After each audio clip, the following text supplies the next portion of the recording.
Today we are going to make Grandma's molasses crinkle cookies. The recipe is right on the jar, and you can see we have a cup of brown sugar already measured out. We're going to add that to our bowl, and we have 1 egg that we're going to put right in. So that's how I usually like to start, by creaming the sugar and the egg together, just mixing it up, making sure that those are very well combined. And if you have helpers, it makes the process a lot of fun. Good job. All right, we're saving our shells because we're going to use these eggshells. We're going to wash them out and make a little mosaic craft later on. So, sure, I'll get you a towel, and then we're going to mix this up. So take a look. Yeah, of course. So just mix this up together really, really good.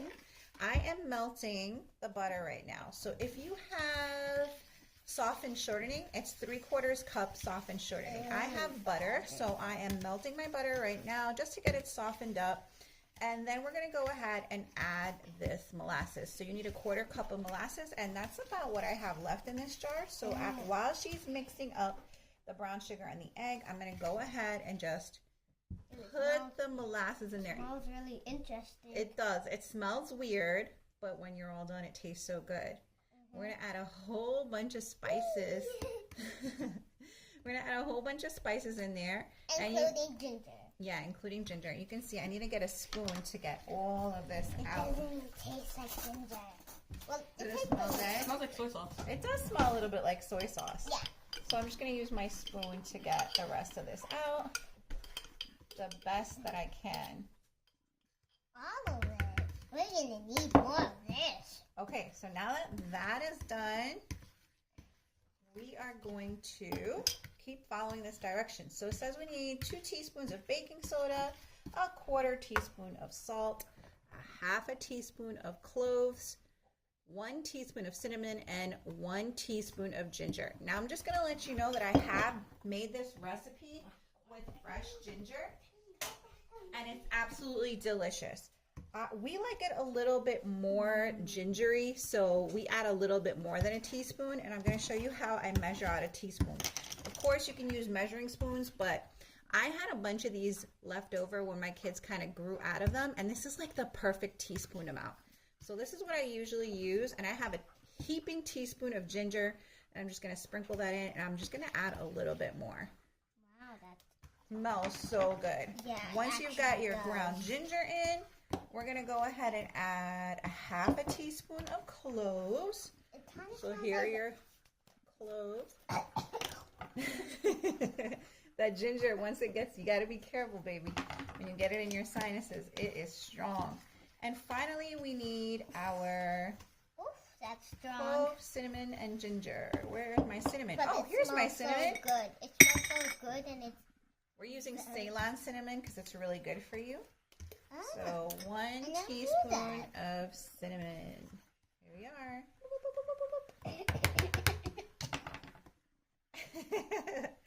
Fanning the spice dust. Okay, I can hear, really oh no, good. I think that the butter, Overheated. yeah, the butter is too hot. I melted it too much, so we're just going to have to let that cool off a little bit. Make sure it doesn't splash in your eyes or your face. Yeah, be very careful.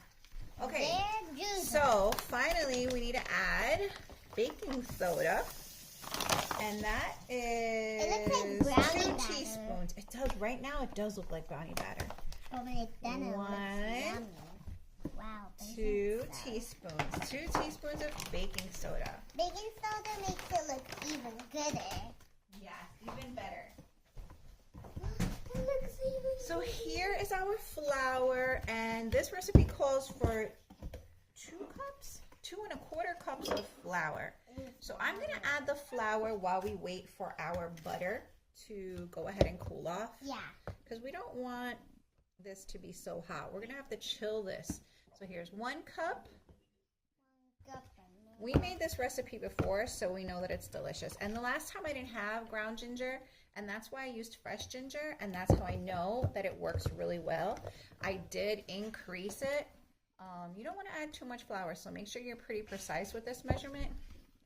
So 2 1/4 cup, that's about 1/4. Perfect.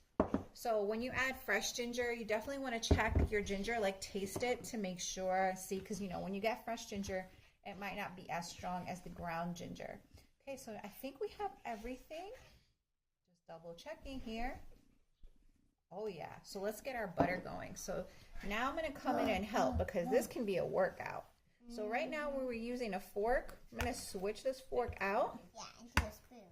Yeah, we're gonna move and clean up a little bit around here. Clean up everything, guys. Yep, keep it clean, right? So I just want to make a little note right here. This is my favorite bowl. This actually came with a kid's baking set. Look at the bottom of this bowl. It is completely non-slip. Like there's a silicone ring around the bottom and it goes all the way to the bottom part, and also a silicone handle here, and then it has this little spout so that you could pour out, let's say if you're doing pancake batter, or if you're making cake, you can just pour it out right here. It's so convenient. In addition, it is so deep, so it keeps the mess inside. Nothing is coming out of this bowl. This is one of the largest bowls, and the fact that it has that non-slip bottom, it's the best. So let's go ahead and just mix this up, and you can see how dry it looks because it doesn't have that butter or shortening in it yet. But once we add it, which we're going to do right now, the consistency is going to completely change. So here it is, nice and cooled up. I love butter. Yeah, it smells really good. Okay, so once we mix this all together, we're going to chill it. So we're going to put it in the fridge for, I don't know, a half an hour. 15 minutes. 15 minutes to a half an hour, depending on what you want to do with it. We are going to make regular, like, dome-shaped cookies, so we're just going to mold them with our hand. But if you're going to use a cookie cutter, you want to chill it longer, right? Because then your shapes will stay together much better. It'll be easier to roll out and easier to cut. You want to taste it? Look at how it's changing. By the way, it smells fantastic. Molasses can smell really weird at first, but once you add all of those spices in, it's just amazing. Look at that. But there's one thing. When you're putting it in the oven, make sure you have adult supervision. Of course, you should not cook without an adult supervision. Yes. You love cooking? Yeah. Yeah, me too. I love cooking with you. And these cookies are our favorite. They come out really like fluffy, right? They were so good last time. We were like shocked at how good they were. The crust is a little hard, but the middle is like so fluffy. Not hard, but Like, crinkly. Like, it's hard to explain. You guys will see when it's ready. So like it has a regular cookie exterior, but the inside, can I like? oh my God, the inside is like fluffy almost, right? Can I have What I'm gonna do now is just take it. I'm gonna leave it in this bowl and I'm gonna put it in the fridge for 15 minutes to 30 minutes. I'm gonna check on it, and yeah, of course, baby. She likes the batter already. Well, the dough. The cookie dough is delicious. So I'm gonna check on it in 15 minets. If it feels nice and cool and I'm able to like mold it with my hands into a bowl without it being super sticky, then I'll take it out. If not, I'll leave it for 30 minutes. But that's all you have to do. So into the fridge. Okay, so here is our dough fresh out of the fridge, and you can see that now that it is chilled, if you wanted to roll this out, you can, and then you can go ahead and make little shapes, cookie shapes, gingerbread shapes, whatever you want. We're going to take the simple route, and we're just going to make cookies. So just rolling it around just like so, and that's about the size that we're looking for, kind of like the size of a munchkin, you know, like a donut hole.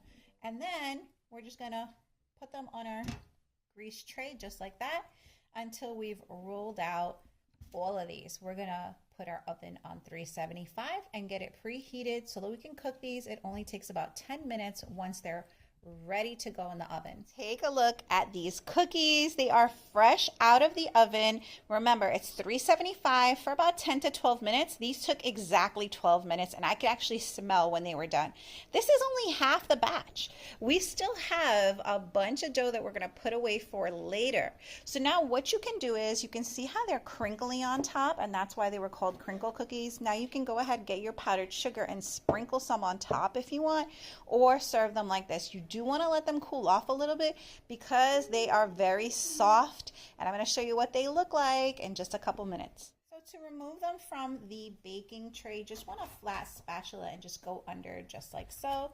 And take as many as you want to serve out. Then grab your powdered sugar. So this is homemade powdered sugar, which is really just regular white sugar and cornstarch blended together. It's super easy to make. Of course, you can go ahead and buy store-bought if you want. It's just so easy to make it that we just started making our own at home. Look at how pretty that looks. Take a look at this delicious cookie.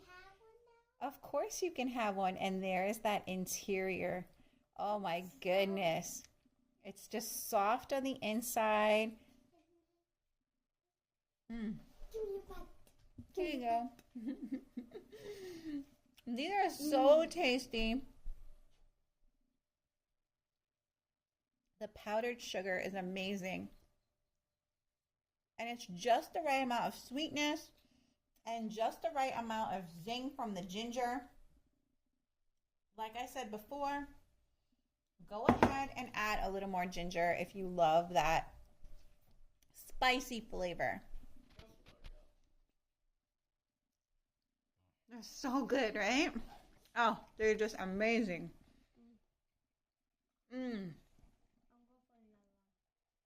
This batch is almost done already. It's always a hit. They are so chewy and tasty. They're not too sweet. The powdered sugar just adds that layer of flavor, and of course that ginger. It's perfect. You get the little bit of a zing. You can control how much you want. Everybody loves these. They're always a hit in our house. We hope that you try them and enjoy them too. Yum. Thanks for watching.